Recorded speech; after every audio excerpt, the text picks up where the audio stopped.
A number of years ago, John Lawling's cartoons appeared in several editions of Christianity Today under the caption, "What If?" It featured a series of biblical stories giving alternative endings. One of Lawling's cartoons was that of our story today, David and Goliath. David was depicted as a scrawny little kid whose sling was dragging on the ground, carrying a small little stick. He was being towered over by this muscle man, this giant named Goliath, who had a tattoo on his bicep entitled Mother. He was a formidable monster towering over this little kid. Lawling had a caption, one little sentence that said, "We forgive you." It was, as I said, a humorous stab at an alternative ending. What if David and Israel forgave Goliath? And what if Goliath accepted that forgiveness? Then Israel's history as we know it would be changed. David may not even be king. Redemptive history as we know it would have been changed. Well, we laugh at that, but we have, over the centuries with this story, created our own alternative endings. As the motto, "Familiarity breeds contempt," says, David and Goliath is one of the most popular, famous stories in all of the Bible, probably in the top 5 that even those that aren't even Christians know. And over time, it has developed into a series of applications that the original story probably never intended. David and Goliath is used to depict overcoming the odds in sports when one opponent is outmatched and outmanned and outgunned. But we remember David and Goliath and take inspiration in our sports competition. I've heard 1 Samuel chapter 17 be used for overcoming bullies in our life. That like David overcame the bully Goliath, we can overcome those that make our lives miserable. Still further, I've heard David and Goliath's story be used for personal inspiration of overcoming the giants of our own soul that manifest themselves in gigantic ways: loneliness, anxiety, guilt. Each day we're to go out and slay them.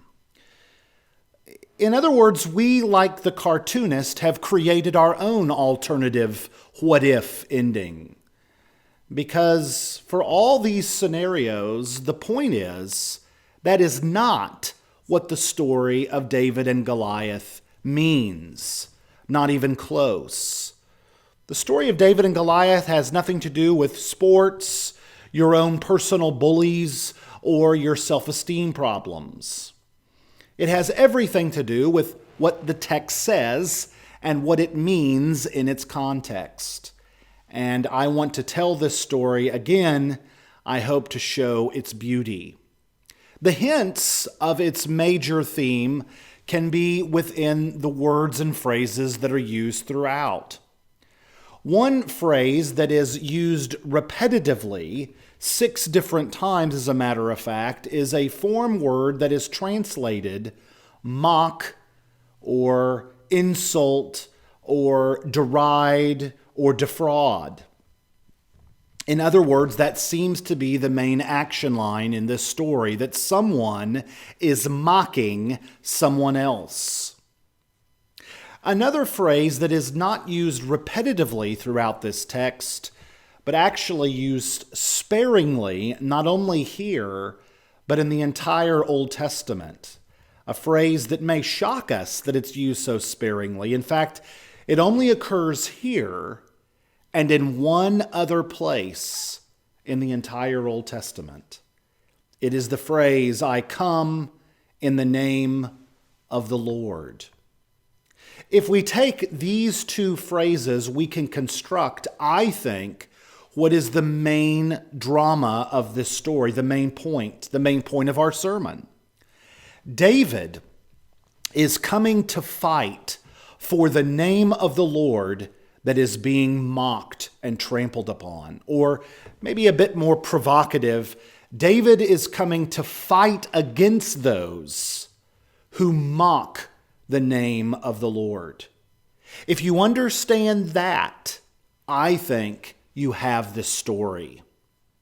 Now, I'm going to tell this story. You probably know it and could probably tell it yourself, but I'm going to develop this into 3 acts, like a play. Act 1, Act 2, Act 3. Act 1, which will be most of the sermon, will be the great story told here in 1 Samuel 17 and its messages for us. The second act is what I call the greater part of the story of 1 Samuel 17. And act number 3, finally, will be the greatest part of this story of 1 Samuel 17. Now, just to remind us, because we've been in 1 Samuel for a while, this is a history book. And as such, I think it ought to be presented that way.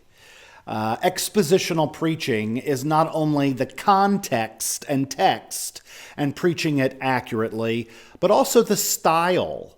I don't preach 1 Samuel the way I would, say, James or Paul's letters. And it's not intended that way. This is a history book to teach Israelite history and God's people history. And the historian has done it in a storytelling way, which is personally the way I think history ought to be taught.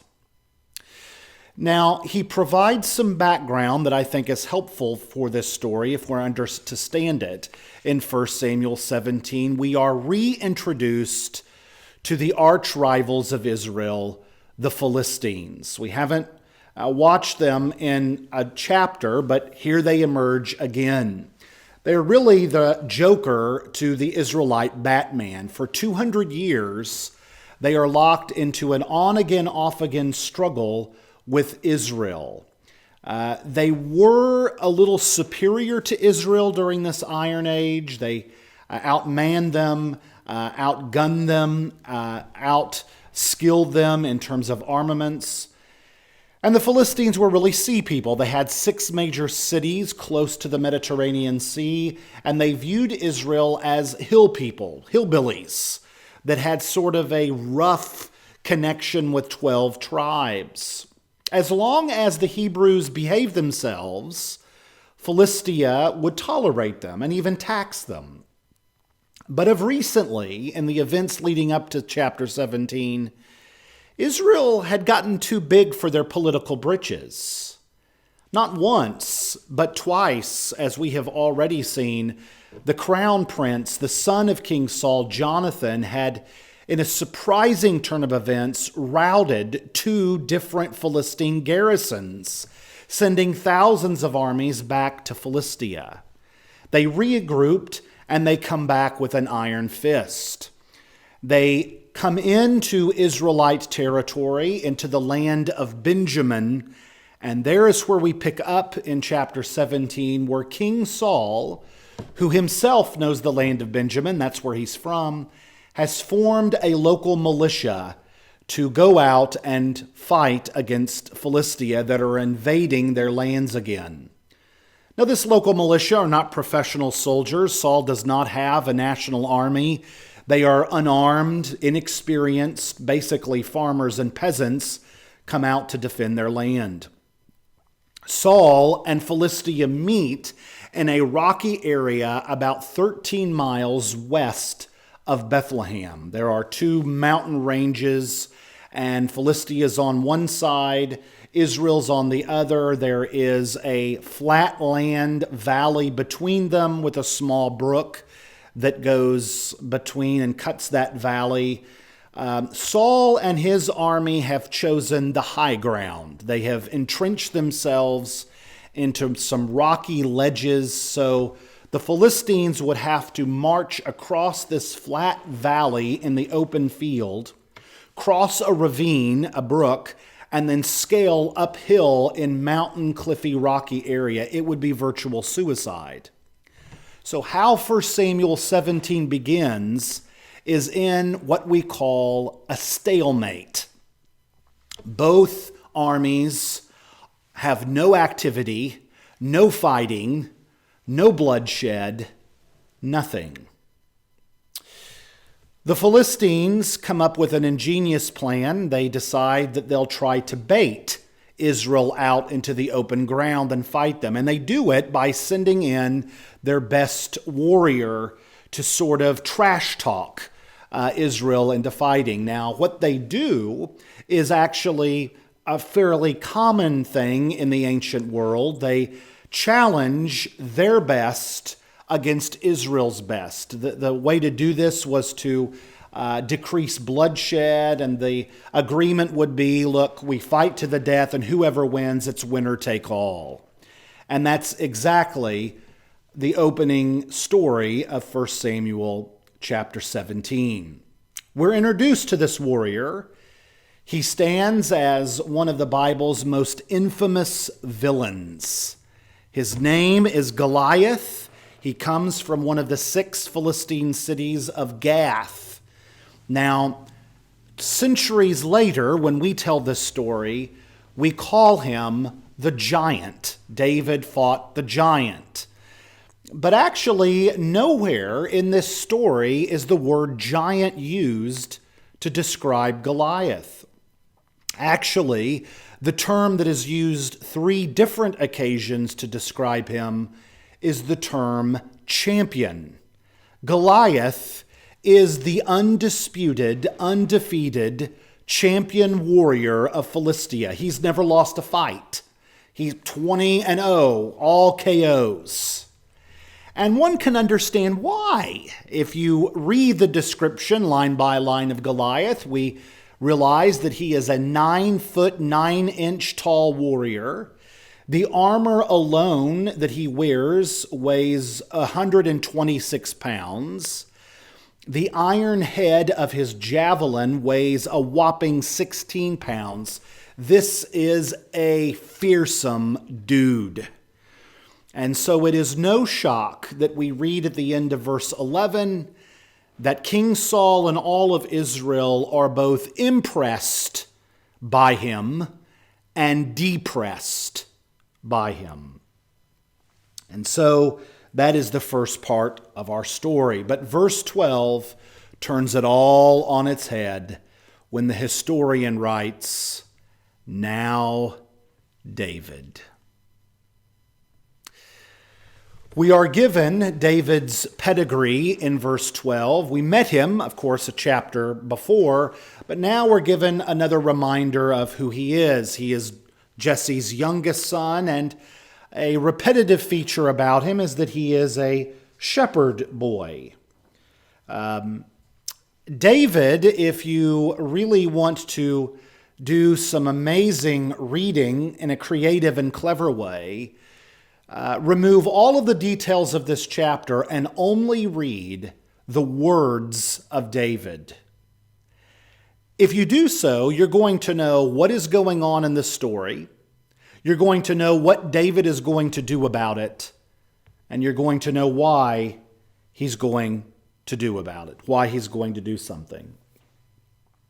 These are the first words ever recorded David saying. So for the first time in the Bible's history book of 1 Samuel, we get David speaking. I don't mean to imply that he never spoke before in his life. I mean, quite literally, these are the first words recorded. And each of them really is, each of these words are a theology lesson. They teach us sirloin steak theology, some of the richest theology in all of 1 and 2 Samuel. And it's a good reminder for us that no matter what fearsome obstacles come our way, we should always have a theocentric mindset. We should always start with God. What does God have to say about this? Because we find David doing it.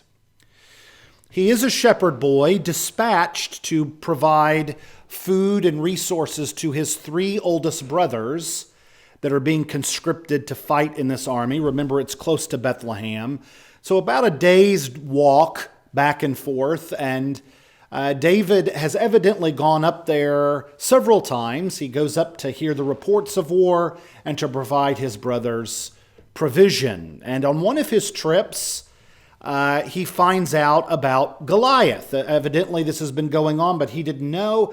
And one of the soldiers say, hey, listen to this guy. He's coming down. Listen to what he's going to say. And Goliath begins his defamation of Israel, and David is livid. And he asks the very first words recorded that are pretty important, that they are repeated not once but twice in this story, or they are told that they're repeated. He asks there in verse 26, what will be done for the man who strikes down this Philistine and will turn away derision from Israel? For who is this uncircumcised Philistine that he should deride or mock the ranks of the living God? David wants to know what is going to be done with this pest that is mocking Israel and Israel's God. Now, don't miss the contrast here with David and Israel and King Saul. Their response to Goliath's mockings was fear, and fear can paralyze. These soldiers should have been soldiering. Fighters fight, warriors make war, and yet they were paralyzed by fear of Goliath, so much so that 40 days go by, a month and a half, every day, sometimes twice a day, this giant is allowed to taunt God. So much so that they know when he's going to come out, they know what he's going to say. So long that King Saul now has posted a reward for the demise of Goliath. So they are paralyzed by fear, and that fear, because it paralyzed them, causes them not to act. It's rather sad to see. Men, when God's name is being maligned, do nothing. Thank God David is not one of those men. He sees this guy. He sees what he's doing to God. He responds accordingly. My God lives, and I'm not going to tolerate this. And so for David, it was a resolved conclusion. I don't care if it's you, Eliab. I don't care if it's me. I don't care if it's Saul. I don't care if it's Jack Squat Oak Tree. This guy is going to be taken out. I don't care how he's going to be taken out. Poisoned, take a ride down Cliff Drive, wink, wink, sleep with the fishes, concrete blocks on one's shoes. I don't care, but he's going downtown Charlie Brown when I get through. David was resolved to ask this question. Now, when he does, he is interestingly immediately met by another gigantic problem. And that is big brother Eliab, who is a soldier in Saul's army, maybe a sergeant, 3 stripes.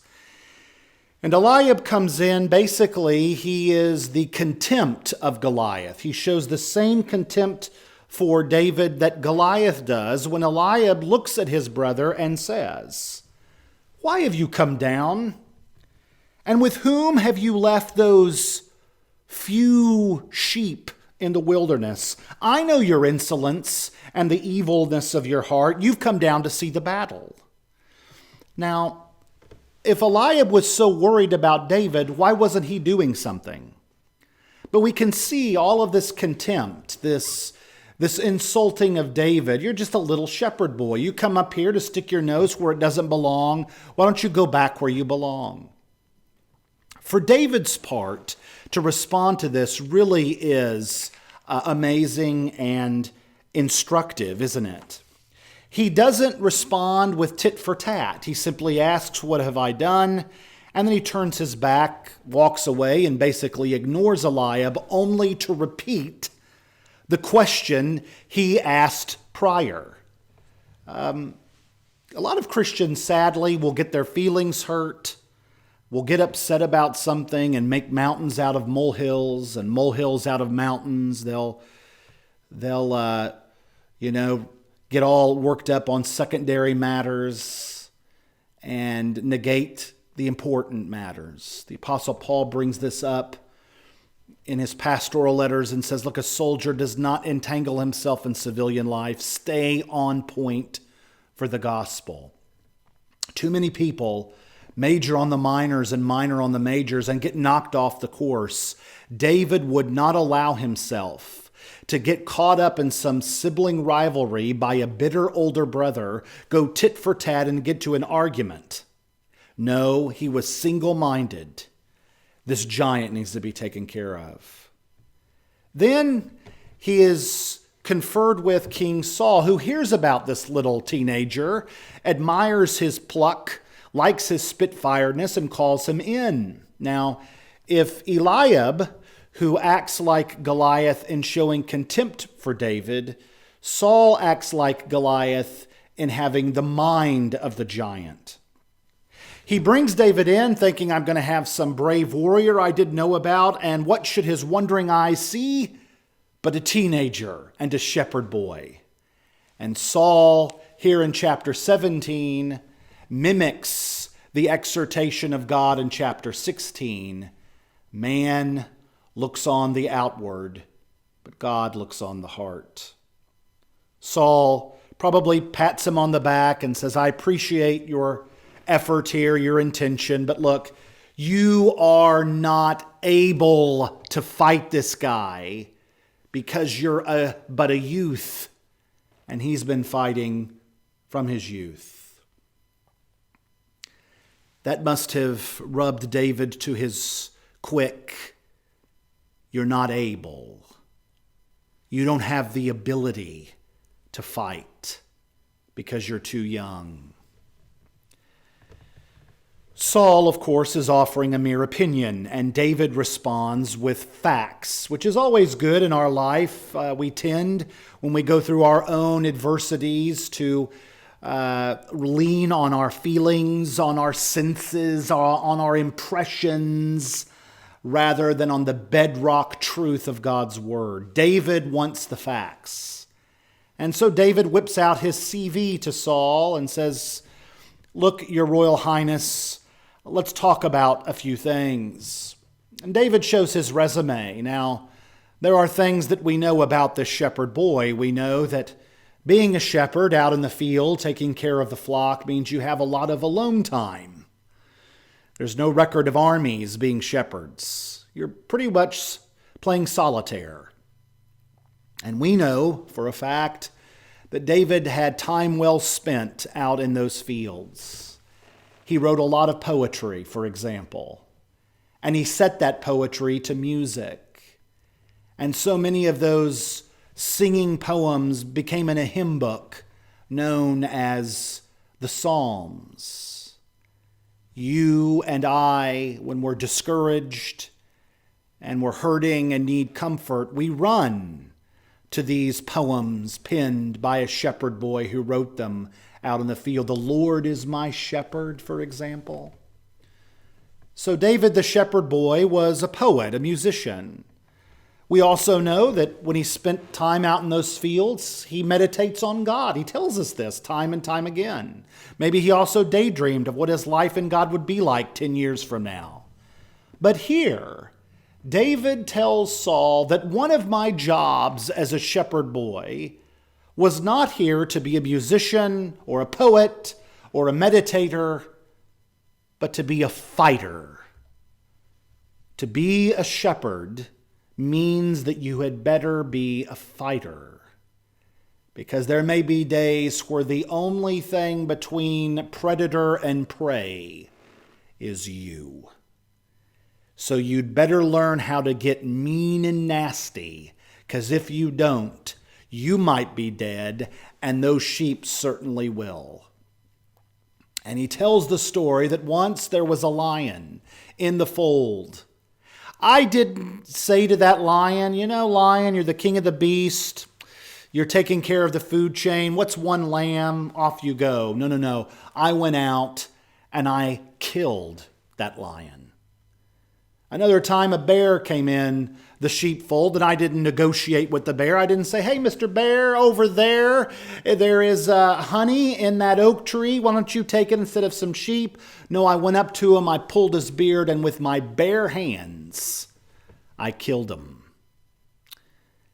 God let me kill the lion and the bear. In fact, if you look at verses 35 and verse 36, you have David's resume of being a killer. 3 times he uses the action strike down. I struck down the lion, I struck down the bear, and this giant, this Goliath, he's going to be just like them. It is a foregone conclusion, King. He's going down. I'm taking him out. I'm taking him out. Why? We are told, verse 36, because he has mocked the ranks of the living God. He has declared war on God himself. And I will not let my God be dragged through the ringer. I defended my father's sheep, and I'm going to defend the sheep of my God. I have been of recently enamored through this very unique time in our history. I've been watching the ESPN documentary called The Last Dance, of featuring Michael Jordan and the Chicago Bulls. Now, I watched them through the 80s, late 80s into the 90s, so I remember these games well. I remember their personnel. A lot of the details and behind the scenes I didn't know, and it's fascinating. And one of the subplots that Michael Jordan, who to me is the greatest basketball player of all time, I mean, he's never been beaten in a final. He's 6 for 6, for Pete's sake. And he uses this for his argument that the team should not be broken up. This is one of the sub-themes. The team's going to be broken up, sold off before they retire. And Jordan makes the case, look, we haven't lost. No one has beaten us. Every championship we've played in, we've won. And as he's talking, golden trophies go by the screen. 1, 2, 3, 6 of them. I find that that's what David is doing with Saul. A lion, a bear, this 9'9" Gath guy is one of them. He's going to fall like dominoes. I'm going to drop him like a bad habit. And the reason why I'm able to do it, you talk about he's been a warrior from his youth. So have I. I've been a fighter. That's what I do. I fight to protect God's own. And God is going to give me the ability to do it. Notice verse 37. Yahweh, who delivered me from the paw of the lion and the bear, he will deliver me from the hand of this Philistine. This is instructive, I think, for the people of God, isn't it? That when we go through our own trials, maybe by evildoers, the odds are against us, that we should recall the promises of God like David. We should go back to the past. The problem with a lot of Christians is that we have short-term memory losses. But you'll find in important matters of the Bible, the Lord is always telling us to remember. Remember the Sabbath day to keep it holy. Every time you eat of the Lord's body and blood, remember me, Jesus says. Bless the Lord, O my soul, and do not forget his benefits. Part of our problem when we go through today's trial is we've forgotten yesterday's faithfulness of God. You know, a Christian will write in the dust God's benefits, but put our anxieties on marble. A Christian sometimes will write our afflictions on brass, but God's promises in water. We are so quick to forget. David is a lesson in this day, this giant's going to be just like yesterday. God was faithful to me then, he will be faithful to me now. You need to understand that, dear child, that you're struggling and need encouragement. A trial that you're going through, you went through it, a similar one 2 years ago, and God brought you encouragement. An unanswered prayer that you're anxious about today, you went through it 6 years ago and God answered, didn't he? God bats 1,000. He never has a bad day. Remember those past victories of God and recall them like David. Well, the story finally gets to actual combat, where David goes down after trying on Saul's armor and saying, not this, goes down to the brook to meet Goliath. Goliath shows contempt for him, laughs at him, reasons against him as David collects his stones. There are some interesting elements to this combat story. First, never again is Goliath referred to in the story as Goliath. From here on out, he is simply referred to as the Philistine. Again, to accentuate, he is an enemy of Israel, and as such, he is God's enemy. The second curious but significant feature is there is more space given to David's speech against Goliath than the actual combat with him. If you think of a Super Bowl, you know how much time is spent hyping up the Super Bowl? If you just DVR it and watch it through, skipping commercials, skipping the halftime show, you'll be done with that in less than 90 minutes. But it's a 4.5-hour extravaganza because of all the hype. Well, that's sort of like what's going on. The story spends more time preparing for the demise of Goliath than the actual demise. And David's speech is almost as if tomorrow you're going to read in the paper, the great giant KO'd in the first round right after the bell was sounded. People are going to be stunned that he dropped. The fight just got started and that was it. You talk about anticlimactic. And when it happens, and it's going to happen, everyone needs to know why it happened. Because the Lord did it. Notice verse 45. I come to you in the name of the Lord of hosts, the God of the armies of Israel, whom you have defied. This day the Lord will deliver you into my hand. I will strike you down and cut off your head. Later, that all the earth may know that there is a God in Israel, and that all this assembly may know that the Lord saves not with sword and spear, for the battle is the Lord's, and he will give you into our hand.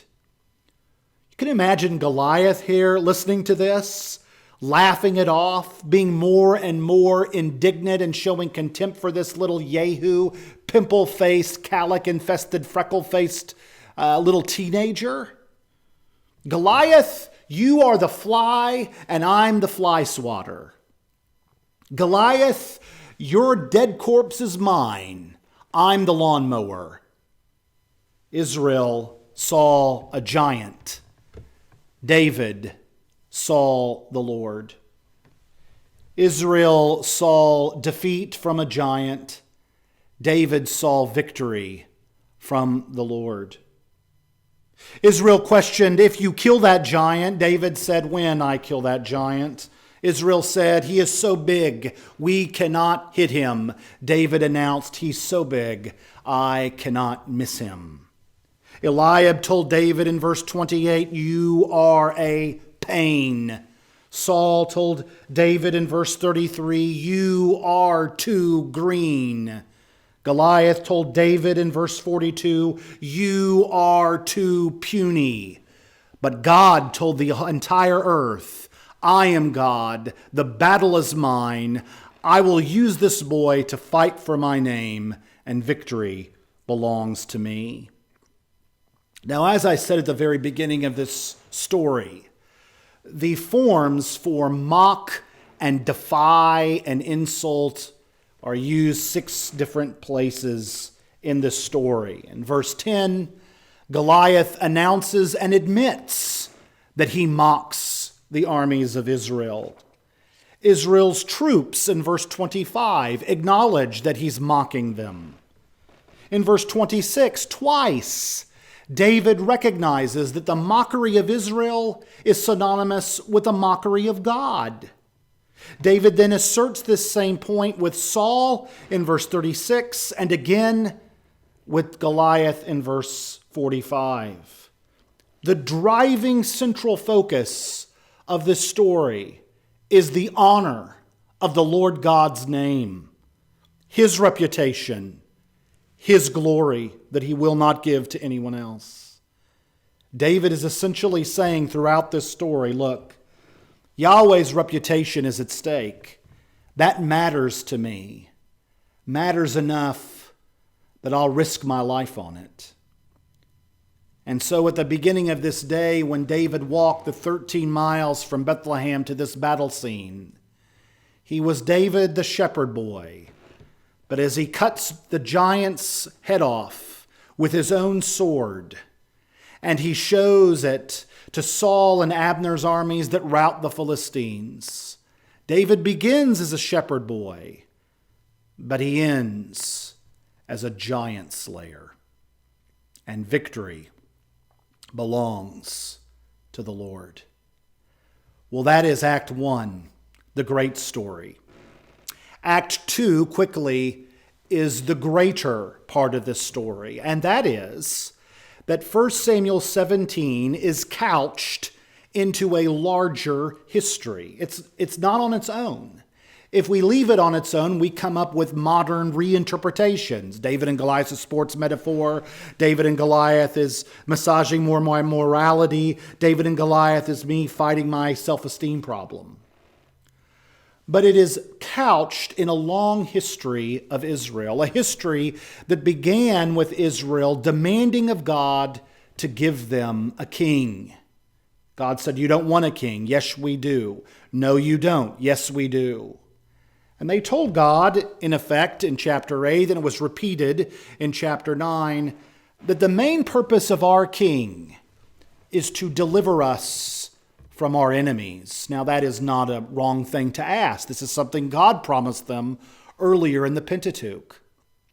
In chapter 9, they specify that that deliverance of their enemies was namely the Philistines. That was Saul's number one job description when he was anointed. And yet in chapter 17, we find him doing nothing. Now, he's assembled those armies. You could say, we'll give him a little credit. But as king, he should have been the one first to go out and to combat with Goliath and these Philistines. But here we have the sitting, reigning king doing nothing, not even fulfill his job description that was given to him by the disobedient Israelites wanting him as king. Now comes God's appointed king, the man after God's own heart, who has the Spirit of God rushed on him. And he will deliver Israel from their enemies. He will give a credential of a Messiah, an anointed one, whose number one job description is to save God's people from their enemies. This is what we see David doing here and what he continues to do, as Israel will later laud him. Saul has slain his thousands, but David his tens of thousands. So the greater part of the story is the anointed David, unbeknownst to anyone here yet, is acting already as the anointed one, delivering Israel from her wicked enemies. Act 3 is the greatest part of our story. As I said before, there is one phrase in this chapter that David says to Goliath in his great speech that is only used here and one other place in the Old Testament. It is the phrase, "I come in the name of the Lord." David will write a hymn years later after he is crowned king of Israel. That hymn becomes what is known as a messianic hymn or a hymn of ascent. It is Psalm 118. There David writes it as the anointed one, the king of Israel. But he writes it with an eye on a future king that would come, a future anointed one that would come. And the New Testament writers take that hymn and use it to apply to Jesus in several different ways. One of the phrases that David writes in Psalm 118 is a phrase only that he uses here: the one who comes in the name of the Lord. The Son of David comes, the anointed one, the Messiah, as God's representative. And he comes in part to rescue his people from their enemies, to liberate them, to save them. This is displayed on the first day of Passion Week, where Jesus gets on a donkey and he rides into Jerusalem, and people spontaneously begin to throw branches and cloaks in his wake, and they sing the messianic psalm of David, and they sing the line, Hosanna, Son of David, blessed is he who comes in the name of the Lord. The only place it's used in the New Testament is used to Jesus. It is a victory parade. In fact, we call it the triumphal entry. And Jesus is seen there as the anointed one, the Son of David who will rescue his people from their enemies. And he, in many ways, mirrors David in so many aspects on the field of 1 Samuel chapter 17. When David came, he came indignant of the wickedness going on, and he was going to do something about it. When he did, he was mocked at his lack of credentials. You're a shepherd boy. You're too young. Jesus himself was derided over his credentials. You're a carpenter's son. You're from Nazareth. You hang out with Galileans, prostitutes, tax collectors, the riffraff of society. You weren't educated in the best synagogues of Jerusalem. You didn't come up from the right channels. Who do you think you are? Go back where you came from. Like David, he fought with very humble weapons. Jesus fought his battle over our enemy not with a crown and not with a throne, but with a cross that utterly baffled his culture as to a credential of the Messiah.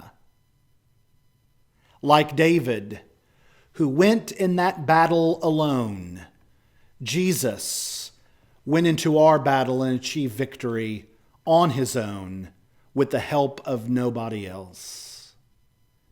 Just like David, who announced that the battle is the Lord, Jesus announced salvation is from God alone. And when Jesus died and rose again, he, like David, there on the plains of 1 Samuel 17, chopped the head of the giant off.